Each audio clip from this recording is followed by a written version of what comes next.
Hi, welcome back. This week on Folkwise, we're going to be talking to Stephanie Chill. Hey, Stephanie, how are you? Hi, doing well. Thanks for We having me. absolutely thank you for coming on. Like we said, long time in the making. We've been talking about this one for several months. I'm still wearing my Florida hat, huh? You know what? I'm leaving that on because Yes, we've do. been looking at Florida maps and GeoGuessr. We've been wowing the chat with our detailed knowledge of trees in Florida. So it's been great, and I think I should keep the hat on for this. And I got the folk festival shirt on, which is, oh god, a week and a half. I had to say that out loud. Uh, Wow. oh jeez. Hey, go to that this year or next year. But we're gonna sit down and interview Stephanie real quick about who you are and some of the work you do, and then get into some fun questions, get into a fun game at the end. Uh, Before we get too deep into your questions, Stephanie, Chrissy, would you like to say some thank yous off top? Well, Stephanie, as you know, Folkwise is a big team, and we have lots of folks who work on our shows and make them happen. And one of those groups of folks is our sleuths, who do all the research and learn all the things about you to write really good, engaging questions. So we'd like to thank the sleuths for all their work on this interview, and also say if you find a question that makes you go wow, we need to thank the sleuths because they are the ones who Right. help put those questions together. So I'm excited for these questions. Yeah, Thanks in advance, Sleuth. thanks in advance, Luce. Thank you, Chrissy. You're so brave for saying that. For saying don't thank me. Hey, let's get into these questions then, Stephanie. So, off top, hmm um, we'd like, and because uh, these days a lot of people are talking about the humanities and asking questions about the humanities, but we think you're a great person to talk to about the humanities as a concept. Why are the humanities important to the fabric of local communities? It's our Oh, big one that off is a good top. question. Oh, the Um, sleuths, there you go. yeah, it's a great question. It's very, very similar to an interview question I had when I joined Florida Humanities. So, um, but Okay, I swear the sleuths aren't that good. um, the the humanities are the heart of being human. And so within that, it allows us to connect to our neighbors and kind of like being, at the Florida Humanities, coming from a museum background, from an anthropology background, I had to switch my brain to take that field on because it's adjacent, but it's different and it fits better really into my long-term, I guess, life goal and career goals because it's the humanities are understanding who we are as people, as communities. And so being able to engage in those conversations that are based in history, that are based in perspective, they're all about connecting. It's all about bringing communities together. So they really can sit at the center of unity. They can sit at the center of the communities having resources, having better understanding, having more connection in them. So that's it's so many different things, but at the core of it, it is a heart. It is the heart of a community. And Chrissy, because this is also absolutely your bag, feel free to just spitball, especially on this question, and come in with anything you want to add or you want to bring out from Stephanie's answer. You know what I mean? I mean, I'll just say that I actually hate that question. It's one of the hardest questions to answer Oh, you hate it because it's as a hard. humanities person. Yeah. It's Okay. like when we yeah, no, I love the question as a question to ask people. I ask it a lot to people and put them on the spot. But me myself, when I get asked that, I find it to be one of the most difficult questions to answer because so many people see the humanities as intangible, and we talk about how we can make them tangible and in our Mhm. lives. And we're thinking about the things that make us human. That's why it's called the humanities. But that feels so nebulous to everyone. So I thought you put it beautifully, Stephanie. That was a really Oh, thank good you. Yes. Yeah. answer. I mean, one of the things I love to Yeah. talk about is just how like National Endowment for the Humanities got started, and it was this reaction to the space race. Like both things are amazing, but somebody sat Ah. there and said, "Hey, we're going to the moon. We're going to the moon," but in the process of really elevating the science and the math and the things that get us outside of our physical sphere, we are forgetting about the things that are rooted in our physical sphere. And so that's why National Endowment for the Arts and the Humanities came about, was to make sure that there were ways for people to engage and have those resources to still connect with what's here on the ground, what's here with our tangible history. Like you're saying, it sounds like it's intangible, but it isn't. It is all those things that keep us together. Oh my God, I am obsessed with Starps in the chat, calling them the humanities. I'm obsessed with that. If you were, wow, I had no idea the origin like that. Well, Stephanie, it's great that you mentioned the National Endowment for the Humanities, because one thing I wanted to follow up with on that are some of like the councils, programs, orgs that you can find some of these things you're talking about with the humanities and like our connection to being human, etc. What are some of like the groups that do that across the country and even in your own backyard?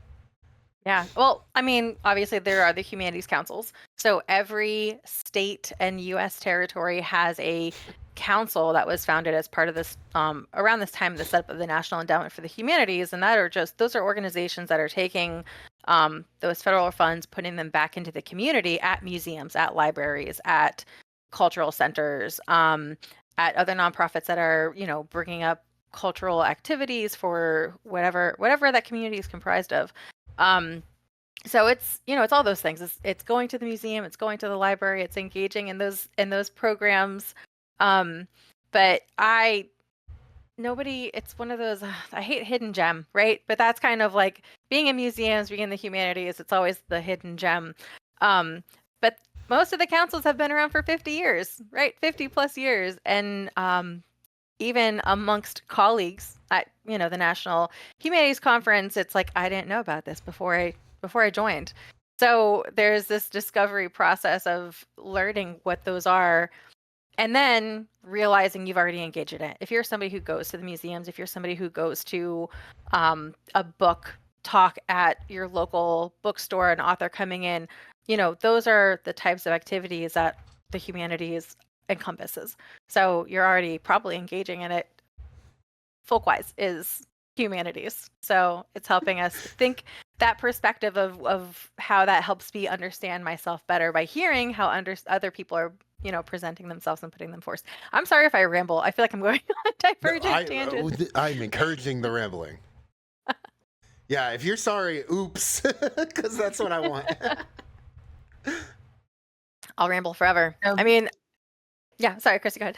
I was just going to say that it's so true that people don't know these organizations exist or the role they play in their states until they are affected by it somehow. So whether that's, I think of the humanities councils too, is like, we are supporting your local culture, your local museum, your local, whatever organization. We don't always know that that's getting support from the statewide entity. So I do think that, that's part of the reason the NEH formed too, is so that the states could have control over these federal funds and use them the way that the states wanted. And then in states, the Humanities Council say, you as your community get to decide how these funds are going to be used. Usually most of what Humanities Councils do in every state is they give grants to support local organizations and local efforts. So I just think that like those hidden gems, I mean, it's so, whether it's through Humanities Council support in museums and libraries and all these other places or not, that is one of their things, is taking that federal money and making it really active in local communities. So yeah, no, absolutely. And it's sorry, I'm being distracted by a 2-year-old. My office has been invaded. I mean, you've got 2 responsibilities to a 2-year-old. Let us know. No,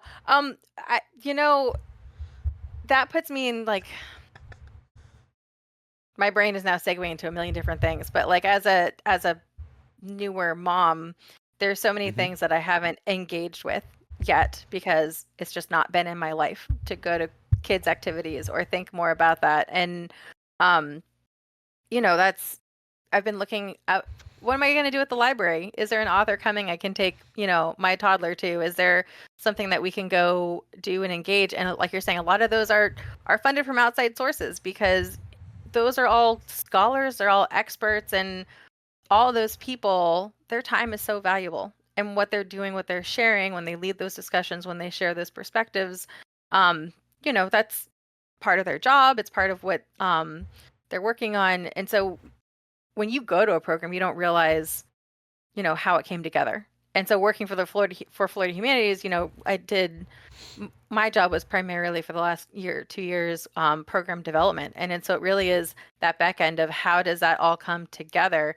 And we're really fortunate in Florida Humanities that, we were able to have other organizations still come to the table and help support some of those activities. So, that's great that we've had this initiative that, the NEH was there, and that's kind of where it started, and that is the bulk of what we've had. But other organizations have come to the table and step up, and I think that it takes a lot to do, because there's so many things that you can devote your time or your treasure to.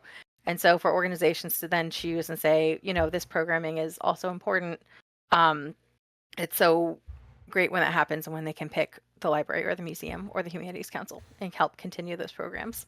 So I guess that ties in very nicely to the last thing I wanted to ask about the subject is, what are ways that you at home, the folks listening to this, can support the humanities, this work in your own community? What are some ways you can get involved and help?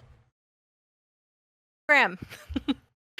That's what, I try to do more of now, but that's what I would always tell people. Like, it's easy to register, especially a lot of these times the programs are free. Or if you're a member, it's already going to be included. But when it comes down to the quantitative measures of what it takes to sustain and prove that these are impactful programs, it's people in the seats. It's people being there. So you being present at a program, or you even engaging on social media, not just liking, but leaving a comment, that social media is tracked. Like, organizations track that as engagement, and can go back and show impact by how many people are genuinely engaging and commenting. And then also, be a member. Like, I try to join our local organizations, our museums, be a part, be a member.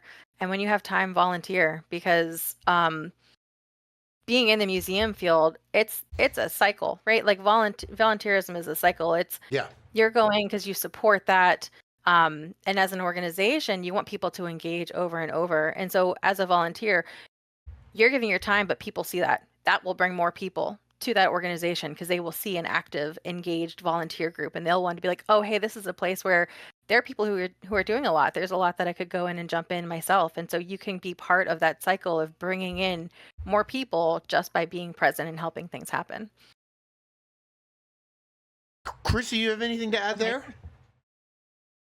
I just want to give some context in case folks at home don't know that the NEH is under attack right now, like a lot of other programs. So is IMLS and the NEA, like everyone is sort of experiencing a lot of strife. And I agree with that 100%. Like, the reality right now is we need people to show up and say, like we're saying, that the humanities have value in their life. And butts in seats is one of the key ways to do that. And volunteering is another key way to do that. So if you care about these places, libraries, museums, literature, all these sorts of programs that might fall under the humanities heading, it's really worth it to find a way to, engage with it right now.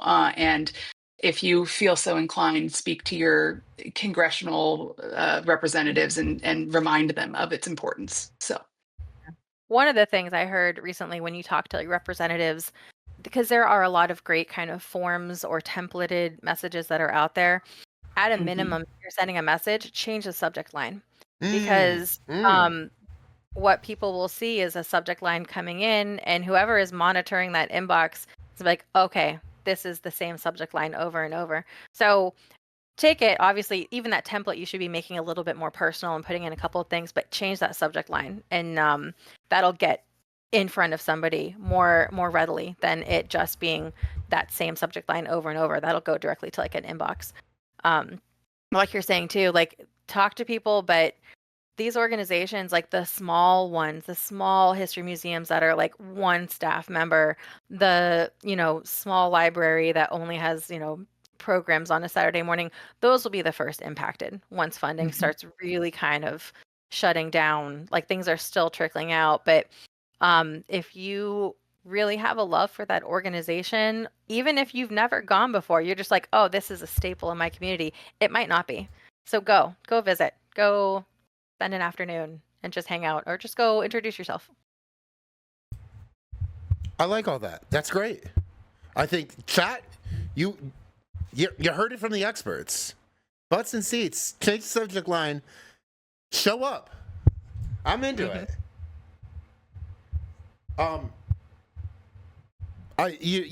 Stephanie, like Chrissy was alluding to, it's very important that we talk to you about this now, but that's not the entirety of the person you are.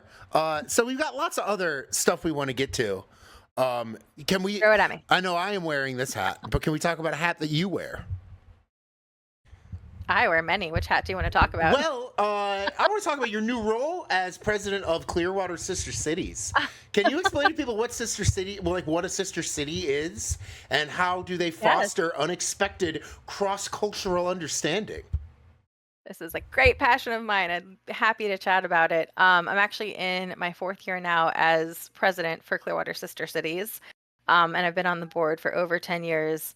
And it is a very small 65-year-old non-profit run entirely by volunteers. But we are the Clearwater one of us, and we are unique. Every organization is unique, but sister cities as a concept really started back in the 50s by President Eisenhower.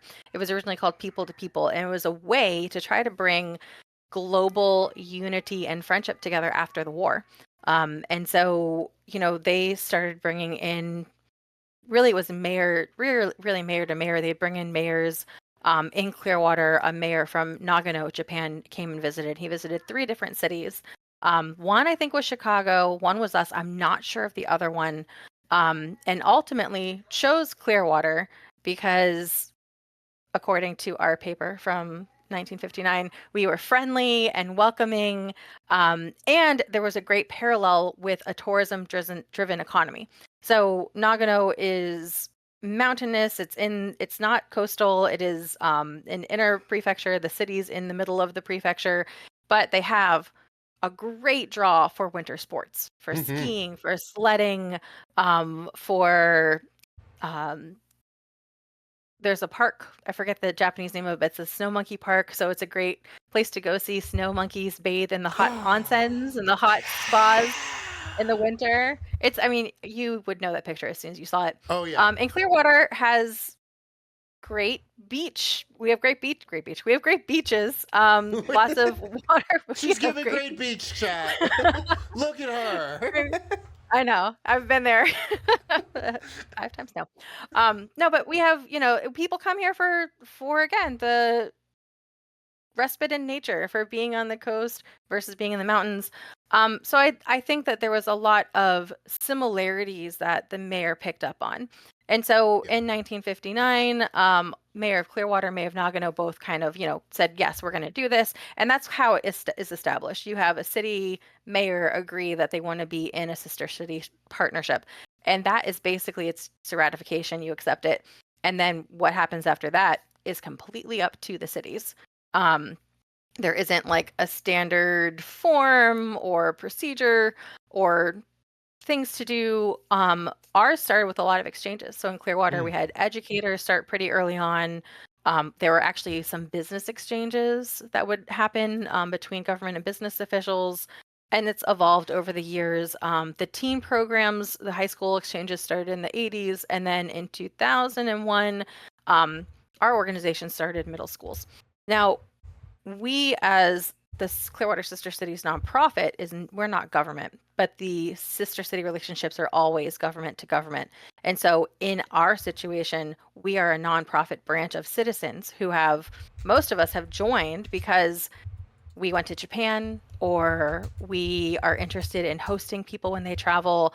And it's really about like the hospitality and being able to provide that for visitors, or because we experienced that when we traveled. And so we want to make sure that there is that level here. Some cities, like just every 10 years, are like, hey, we're gonna have a party and come out if you want to do that. So other cities like Tampa and Sarasota have over 10 different sister cities. I don't know how many Miami has, dozens and dozens, I'm sure. But and it comes down to how they end up structuring it. So that's a little bit of the background. Probably dived in a bit, but No, and how did you first get involved? You said your fourth term as president. How did you first get involved in this program?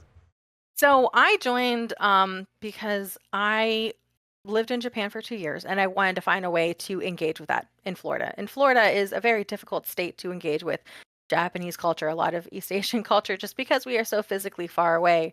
Up in Pensacola and down in Miami, there are some other really strong groups and museums related to Japanese culture, but locally in Clearwater, there wasn't a lot. And I kind of just happened upon it and met one of the teachers who was on the board. He's like, you should be on the board. And I said, yes, because I volunteer a lot, probably more than I should. I need to pull back on some things, and didn't really, I think, realize once you get tapped sometimes to be in leadership, it's kind of like you're tapped because this is a group of people who are all dedicating so much of their time, and you're like, this becomes like just a pursuit of love to make sure that it continues. Because as with like national humanities, even going back to that, it's like those are established in a way that put a business in place. And this is like, if these people, if our volunteers, if all of us on the board volunteering don't continue it, there's not much else to continue it.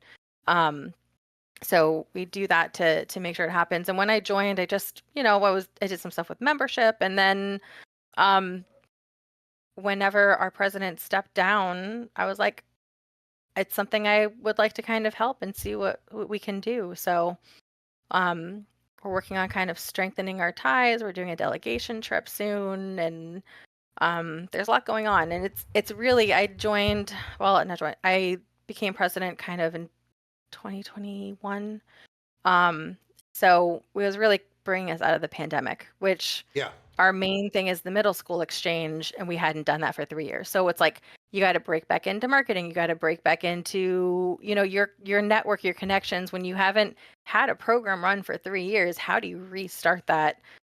Because basically it's word of mouth. So you have to really kind of get your feet on the ground and kick it into gear to make sure that you can bring a whole new group of people in who maybe hadn't had the chance to learn about you before.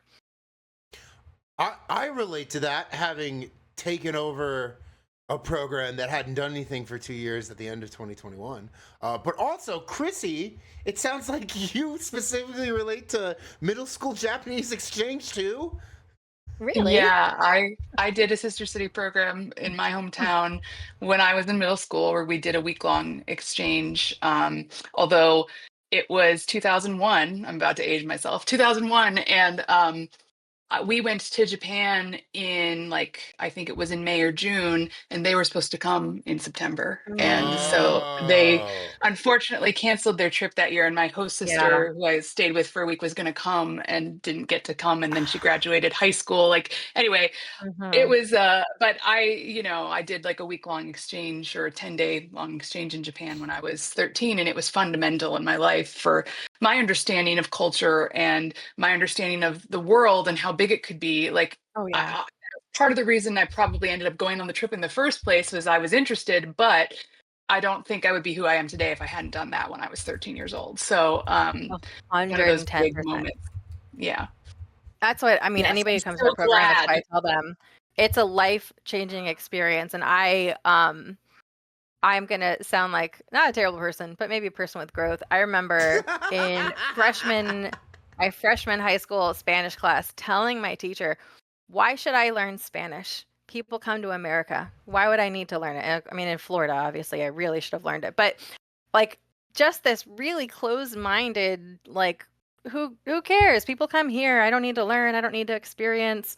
And then I had a chance to go to Japan when I was 17.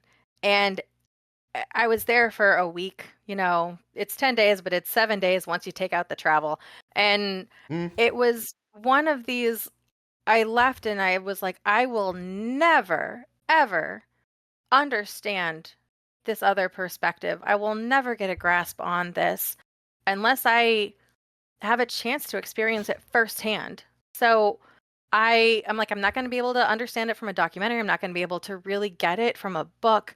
And so I was like, I'm going to come back and live here, basically. By the time I had left, after a week, and that's what I did. I got my degree, and then I went back and I taught English for 2 years. And it's maybe as part of the anthropologist, maybe that's why I went into anthropology. But Yeah. like the first hand experience, if you don't have that just having that experience really, really opens your mind. It really allows you to consider others, to put yourself in a situation where you're not in control, where you are uncomfortable, where you are reliant on the kindness of others around you. Being in that position it's really humbling, but it also, I think, helps you serve others when you're in your own community. So if I could find a way to send every single middle schooler on even a 1 week trip to not even Japan, like so many different places, but to have that experience, it's life changing. It really is. And I think it makes better people, helps them become more engaged adults. I'm going to read two things from chat, Stephanie. Number one, for that last anecdote you told, Yostarp says, really appreciate Stephanie sharing that growth moment. More people need to acknowledge when they learn and have changed their minds. So Yeah. thank you for sharing. The other thing that Benton's Dream said in chat, I want to do a sister counties between McDowell County, North Carolina, where she lives, and McDowell County, West Virginia. I wonder if there's a way to do that. If theoretically you wanted to do sister counties, who would you have to speak to? I feel like you'd have to go government to government, right? You'd have to Yeah. go from whoever is at your county and find their counterpart in the other county. Like Florida, the state of Florida and the prefecture of Wakayama in Japan are sister states. That's right. That is not under the sister city umbrella. Sister City International is its own thing, and Yeah. it's only city to city. So there are sister parks, there are sister states. Like I'm sure you could find a way to do sister counties. And I think that when people find similarities, like the name, like that makes a lot of sense.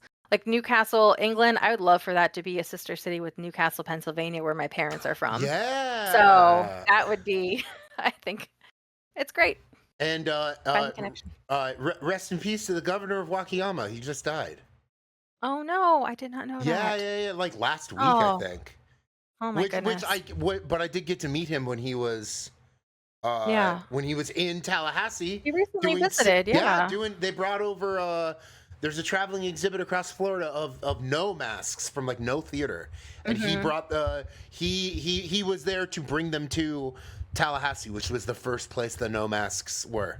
Yeah. Oh, rest in peace to him. Yeah, rest in peace. We're actually next question is actually sticking with the Japan of it all. Okay. But Stephanie, how have you been able to create opportunities for the exploration of Japanese storytelling and legends through exhibition work? Oh my gosh. So when I joined the Museum of Fine Arts, that was my way of really trying to engage what I had learned on my heritage degree with the content I was very interested in, the Asian art collection. And the MFA was the only local place within an hour's distance where I could really do that work. And I was just fortunate to start by volunteering on a ukiyo-e, a woodblock exhibition. And there was so much I was able to do at the museum when I was there, to look at contemporary ceramics and talk about basically influences, like how artists can be influenced by different art movements, by the temperature of the kiln, like how that all impacts like their method and their process of how they make things.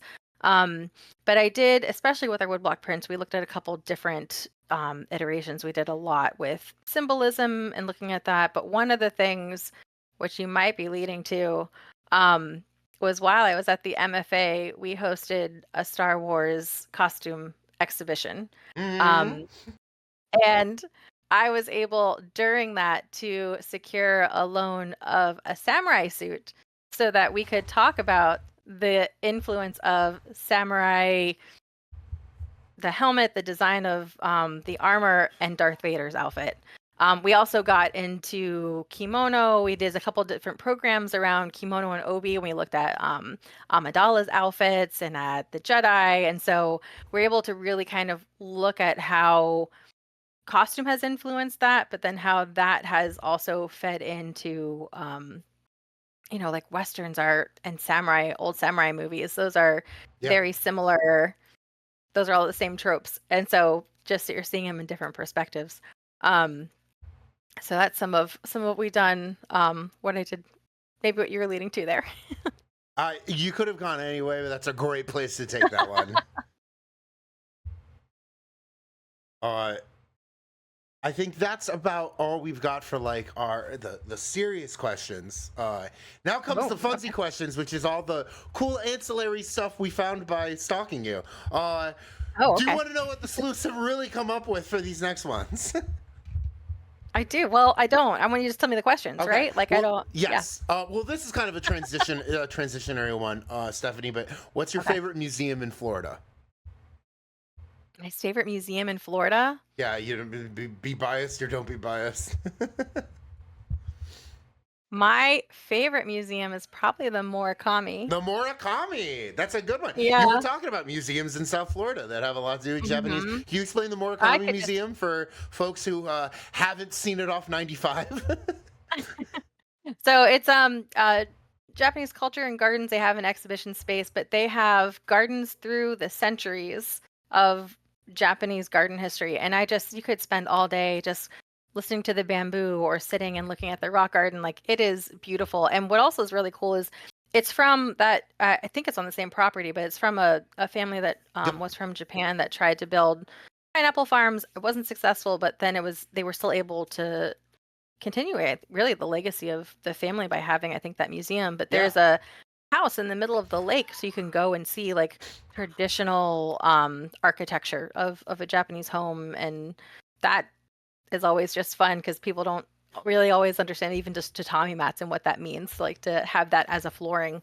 But that's probably my favorite museum in Florida. I hate saying favorite though. I love so many, but that's one of them. That's a great pick. And Florida Folklife's worked with the people who gardened at the Murakami Museum, like ever since Florida Folklife's been a thing. One of the standby interviews we get in South Florida whenever we're around, you know? Yeah. Okay. What is wait, can I share mine just to be fair? Yeah. A Tateki Museum on the Big Cypress Reservation. The only museum I've been in where there's no wrong way to walk through it. Yes. I just went for the first time last year. I can't believe it took me so long to get there. It's so good. But you go across the state so many times, you still have to make an effort to go there. Yeah, so it's great though. It's beautiful. I love you turn north off Alligator Alley to like the exit that says like Miccosukee Reservation, and you're like, the American flag is under that one, you know, and then you're like, that's the English alphabet, but those words aren't English, and you're like, those cows are pasturing in wetlands. I didn't know we did that in this country. And then you see like your first chickie, and you're like, oh, I'm somewhere else, you know. It's such a wonderful drive, even. It is, yeah. Okay, question. What is the cutest thing you put in your kid's time capsule to be opened when he's 18? I love that you found that.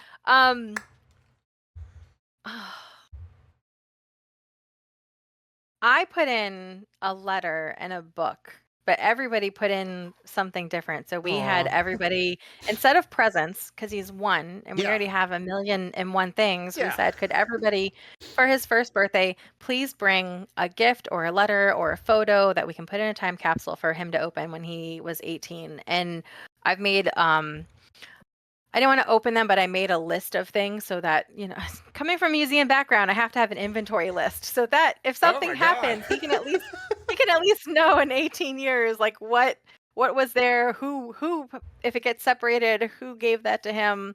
And it was really interesting what people brought. I think the cutest thing was probably, it's not cute, but the pictures. Like my aunts and uncles, a lot of them, Mm. like they went out of their way if they were local to come take a picture with him to make sure they had a good picture with him to put in the time capsule. So they have that together. And I was like, that's because they didn't even tell me. Like nobody told me what they were bringing or what they were doing. Aw, So that was probably my that's favorite thing that I beautiful. saw because I knew how much effort they put in to making sure they could get that picture. Yeah, yeah, it's a present that means that's like several Hmm. weeks of planning. That's great.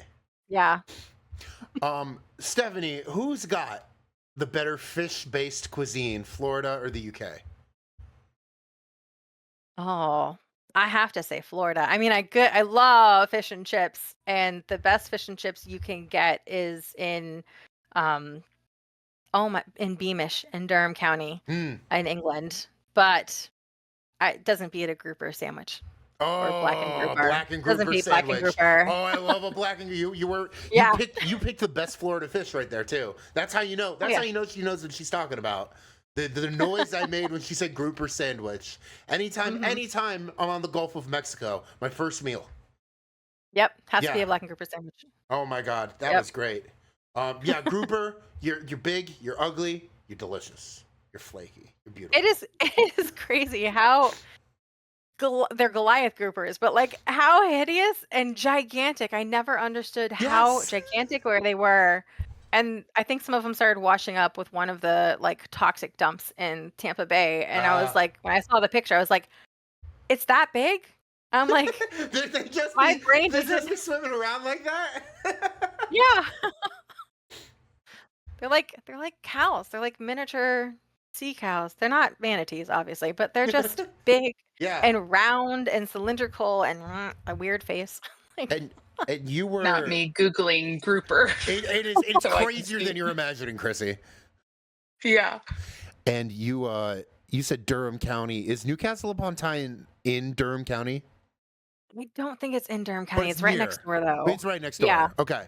because we went when we were on our program. We did a lot of like in the field site visits, and so Beamish we actually went to a couple times, and then I went back because it's the worst thing to say, but it's like historic Disneyland. They have they have time period town. So you walk in and it's an Edwardian town, and they have a working pharmacy and a working bakery, and then you go to this medieval castle, and they are putting lard on top of eggs to preserve them because they have a farm next door in Hmm. the Georgian town, and it's all self-sufficient. And then it's all built around this pit village. So Hmm. this area was a big mining area, and so they have this Victorian fish and chip uh shop, and it is the best. Like I don't know if it's because the machinery is over 100 years old or what, but it is the best fish and chips you can get. Oh man, I It's not Disney, but it's just you can like travel. I had a brother who I think like you did his like 12-month terminal masters in the UK. Hmm. But he was at the University of Edinburgh, and Okay. I contend no one does French fries like the Scottish. It's Yeah. the chips up there were incredible. I think about it I all almost the went to time. the University of Aberdeen, but I really Aberdeen, wanted to go in. yeah. I wanted to go in Scotland, and I ended up in Newcastle because they had a heritage program, and I was looking at museum studies at the time, and it was one of those, oh, I like World Heritage sites. Maybe I will do something with that. And that's how I picked the degree, very much like my anthropology degree. I just circled classes I looked that looked interesting in the catalog back when we had printed catalogs. Not Um, unlike how I applied to IU for yeah, folklore. Yeah. see what you like. Yeah. Ooh, But then I what? ended up in Contemporary Newcastle. mythology, cosmology. I'm taking these. Yeah. Yeah, circle all of the ones. You're like, this is where I'm supposed to be. Okay. We got one last funsy question before our game Okay. to wrap up the interview, and they're a little All right. related. And we figure you can talk to this one both because you know what you're talking about, and you've got like a 2-year-old son, so you probably know astrology better than the average person. Okay. If you had to pick any sort of cosmic entity, heavenly body that you would be a sailor senshi of because all the planets are taken, what would you pick? I mean, I have to pick Leo because I am a Leo, and so anything Oh, else would okay, be okay. off brand. Like I would be Sailor Leo, for sure. Yeah, there's just no other right answer. And Leo with their I'm just hair. gonna ask this before chat does. Leo, and then what are your other two? Because I know chat is typing that right now. Other two options for No. astrology. Yeah, your other two placements in your big three. Chat's gonna want to know. Okay.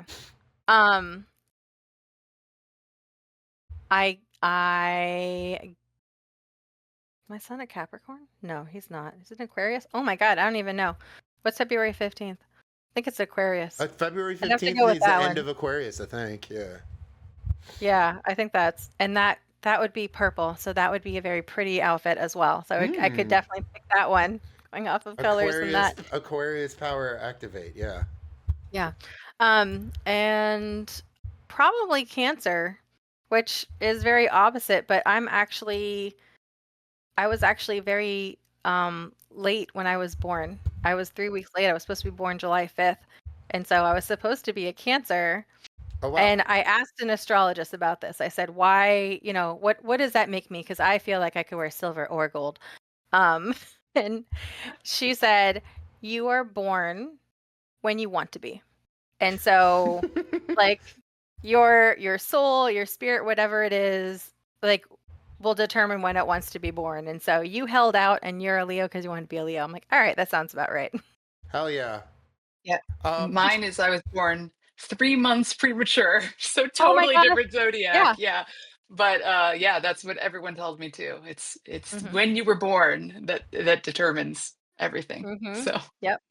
so I'm And getting you this. chose it. I'm getting this last thing set up. But that is to say, I have a question for you first, Stephanie, and that is, have you ever made a tier list before? Tier list. A tier list. I don't think I even like a bucket list. It could be, I but think I need more. now we're talking about now. Chrissy, can you cue up what a tier list is while I get Stephanie's tier list ready? Because it's the yeah. last thing we're gonna do here today. Yeah, absolutely. So a tier list is something that's often used in gaming. It's a tool to rank things from typically it goes from S tier, which is like top level, to D as in, A, B, C, D. Mhm. So the idea is to rank whatever the topic happens to be according to these tiers. So Okay. yeah. Got it. S being, I always think of S as superior. I'm not sure what it's supposed to mean because I'm not versed in the I lore. think it is that, and I But think it okay. is 101% and higher. Yeah. Okay. Sorry, Got it. I've lost Stephanie's name. I'm just gonna run into it though. I'm just gonna roll into it. Okay, so I'm going to screen share right here. Okay. And be prepared to hit watch stream again if you All right. haven't. But we have curated a tier list for you. This is actually, we've been doing this show for like 5 years. So every now and then we do repeat tier lists if it is absolutely operative, the absolutely correct tier list for the person. And I think we have found the correct tier list in our opinion for you, Stephanie, because whether you call them the Sailor Scouts, and whether you have a Canadian dub and you're saying Sailor Scouts, whether there are Guardians, Soldiers, Sailor Senshi, we've got Sailor Moon and Friends. Okay. And we would like you to rank them on Based a scale. on You know what? Your own personal metric. power? It Oh, can okay. be My own power. It can be personal who you like the best. It can be who's got the best friendship vibes. It can be anything. It can be your objective ranking of how we're going to list the Sailor Scouts here, and that'll go S, grade above 100, all the way to D. I don't know which way you want to. They're not in like a reasonable order, But Yep. you want to start with the girl here. You want to start with Sailor Moon herself. Sailor Moon. Where does she rank on the I mean, tier I list? always have to put her at S. She is, as a teenager, a role model for somebody who exemplified unconditional love and always being there to support her friends and Aw. people around her. So that's why she's always like at the top of any list for me. Okay, that's a great metric already. Where you could have said just like S just cuz, but thank you for getting into like a real actual good reason, like defend the character. That's great. Yeah. Who do you want to go to next? Do you just want to do the other four before we get into some other ones? Who's next? Venus? Yeah, I would put her Traditionally, Venus. I'd put her as an S as well. So if we're going with kind of like that metric I was using before, Yeah. she as a character did a lot for others. Mm-hmm. Even hiding her own identity and trying to cover. So I'd put her up there as an S. Now these go horizontal as well as vertical. So Yes. Okay. are we keeping them? Oh, Sailor Moon first. Sailor and Moon then Venus. first. Great. Yeah, Okay. like that. Shouts out. All right. All right. I want Do you to wanna pick 'em? I want to keep it to the next three in here. You want to go? Okay. Who's next? Mercury, Mars. I would do Mercury and I'd put her at A. Mercury's an A. Okay. I'd probably put Mercury, Mars, and Jupiter all at A. Mercury, Mars, and Jupiter all in A. Where do you rank them between Mercury, Mars, and Jupiter though? Oh. Who's of the three? You got to break this tie. I would say Jupiter goes first. Yes, that Jupiter's And my then S tier. Mercury and then Mars. Jupiter, then Mercury, then Mars. Yes, just like that. Okay. You know what? I would put Pluto in A as well. You put Pluto in A. Probably. Yeah, probably before Mars. After Mercury, before Mars. After Mercury, but before Mars. Okay. Yes. Pluto. Okay. It's been too long. After Mercury, before Mars. Yes. Got it. Hey, impress Dom knows his sun sheet. Sailor Moon was the show I always like lied about watching or not watching. That I'm like, no, I have to get home and watch all of Sailor Moon because I can't miss a second of Dragon Ball. It is But I also actually an enjoyed Sailor evolution Moon and thing. just didn't tell anyone. It was one of those, I'm like, oh, it's a cartoon. I'm too old for cartoons now. And then I got into the story and I loved it. So all my friends and I had different sailor names for our handwritten notes that we would pass between classes. Oh my god. And Sailor Moon's the reason I wanted to go to Japan to begin with. When I was 17, I was Of like, course. oh, Sailor Moon's from Japan. I could go there. That would be cool. Not realizing what I was getting into. I think you're of a certain age and you did like an exchange in Japan. A lot of people have that say, like you're not the only person who was like, I want to go to Japan because of Sailor Moon. You get off the plane, the sky is not pink, and you're like, what the hell? And it's just one of those you don't realize the life journey you're being set on because of a TV show. But it's so impactful. Have you seen it's totally divergent. Have you seen Turning Red, the Disney movie? No, I haven't. It's amazing. If you watched I'm told I'd love it. I'm told I would love Cartoon Network after school in middle school, you would love Turning Red. It emulates all of the feel of that time period in the animes. It's very good. Aw. Okay. Sorry. Okay. It's on my list. Where are we going? Who are we going to next? We're gonna go to Saturn. Saturn. The red background, short black hair. Saturn. Yes. Yeah. Put her at B. Put Neptune with the aqua hair at B. After Saturn. After Saturn. Yeah. Uranus can go at. Yeah, you can put her at B. Put her at C. Yeah, whoa. Put her at C. Spicy. And then put Chibiusa in D because she's annoying. Chibiusa in D? I do not like. Wait, is this a straight to D moment for Chibiusa? Straight to D. Damn! All right, Benton's Dream in chat, you said you're waiting for that straight to D moment, and we got it at the very end. So okay, chat's popping off. Nothing we love more. Two things chat loves with the tier list is an instant decision on a D tier, and when the tier list ends up being like a normal distribution, like a normal curve. But you gave people one of the things they desire, and that is Straight to D. mini moon moment. I also really love that you kind of just went down the ranking. Like there was only one or two that got placed like in the middle of something. We just went straight down. Pluto stole a spot in the main 5. Yeah. Proud of that. I mean, I haven't watched it in a while, but I'm going by like selflessness. Yes. And I feel like Neptune and Uranus are very into themselves, which is why I put Neptune higher, because I think she does more to support everyone else. Sure. Oh, if you're going by selflessness, that makes sense. Yeah. Pluto maybe could be higher, but she just, in some regards, though, has no backbone. Yes.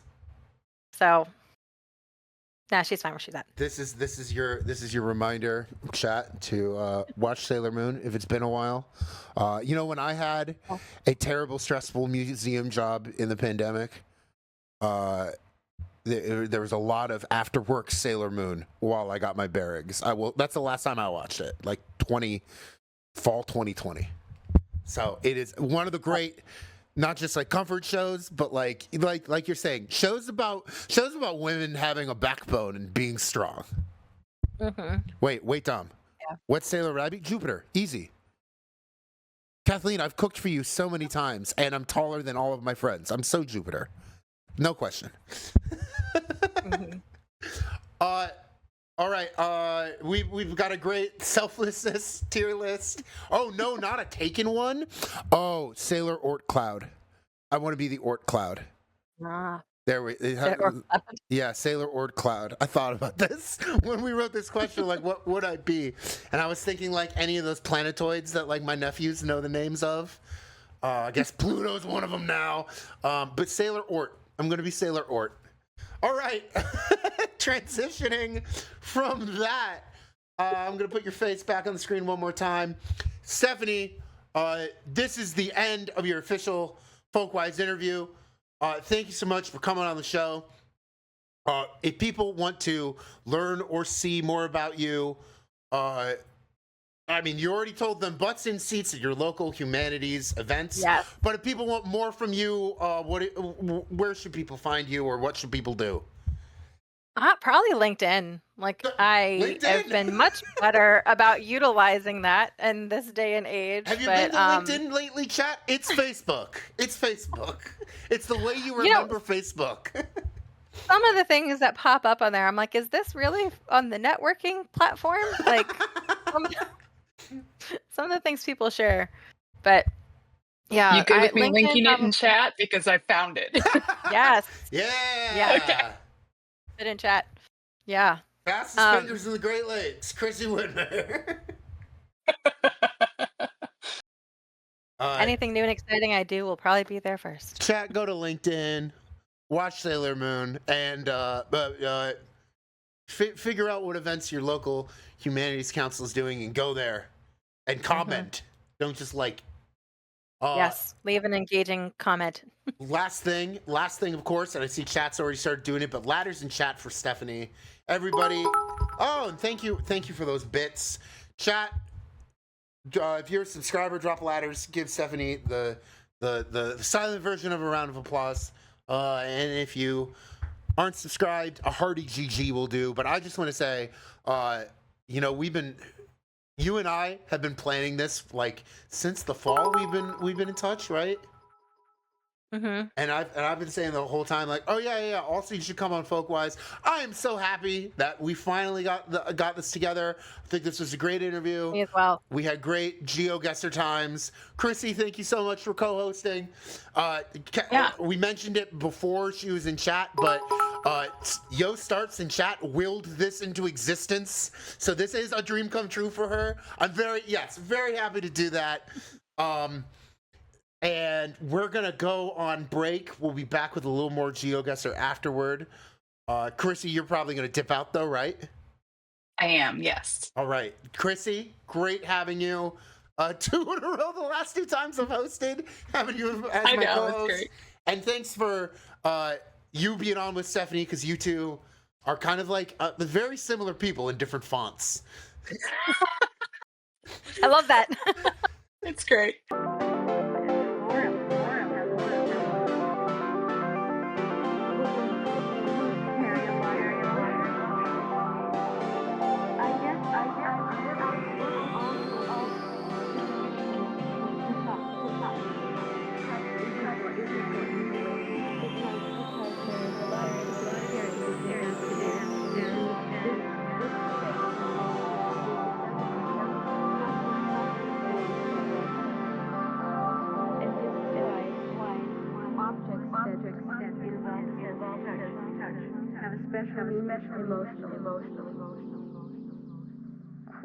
Quilts have had meaning on many levels.